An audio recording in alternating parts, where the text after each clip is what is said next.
सवाल के अंदर हमारे को क्या दे रखा है? सबसे पहले ये सवाल हमारे को प्रोबेबिलिटी के ऊपर है। क्या बोल रखा है कि कंपनी ए रिलीज़ करती है एक मोबाइल उसकी प्रोबेबिलिटी है 0.7, ठीक है।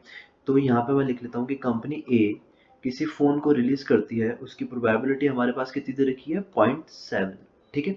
आगे क्या दे रखा है? The probability that mobile is a success given that it is released by the company is 0.8।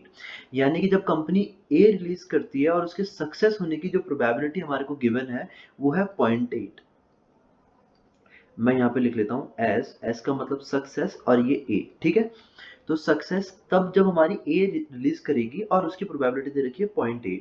तो यहाँ से मैं क्या निकाल सकता हूँ? यहाँ से मैं निकाल सकता हूँ कि प्रोबेबिलिटी जब हमारा मोबाइल ए निकाले और सक्सेस मिले उसको, ये हमारा तब है, ये हमारा क्या दे रखा है कि सक्सेस होगी जब ए निकालेगा। इसमें देखो अगर अपन देख पाएंगे तो इसमें क्या गिवन है हमारे को कि प्रोबेबिलिटी ए की जब वो सक्सेस होगी जब वो अपना फ़ोन निकालेगा। अब मैं इसकी क्या प्रोबेबिलिटी निकाल रहा हूँ? मैं निकाल रहा हूँ कि जब कंपनी ए ने ही फ़ोन निकाला और वो सक्सेस भी हुआ है, तो वो कैसे निकालूँगा? 0.7 multiply by 0.8 is equals to 0.56।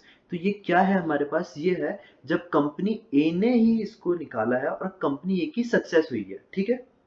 अब आगे बढ़ते हैं।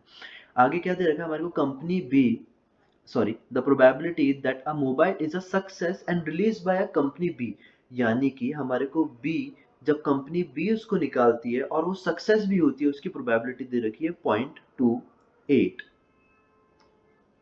और आगे हमारे से क्या पूछा है कि a mobile release by either company, कोई भी कंपनी निकाले ए या फिर B during the next year, और उसने क्या बोला है कि find the probability that it is released by a company. तो सबसे पहले हमारे पास कोई भी कंपनी फोन निकालती है, वो ए निकालती है या फिर बी निकालती है, और उसके सक्सेस होने की जो प्रोबेबिलिटी दे रखी है वो हमारे पास है 0.56 प्लस 0.28। तो हम ये हमारा हो जाएगा 0.84।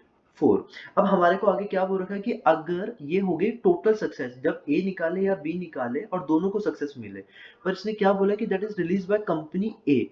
कंपनी ए का, और कंपनी ए का क्या दे रखा था हमारे को? वो है 0.56।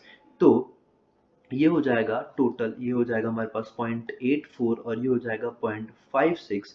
और जब मैं इसको सॉल्व करूंगा तो ये पॉइंट से पॉइंट हट जाएगा और बाकी जब मैं इसको सॉल्व करूंगा तो ये हो जाएगा 2/3, और यही हमारा आंसर है।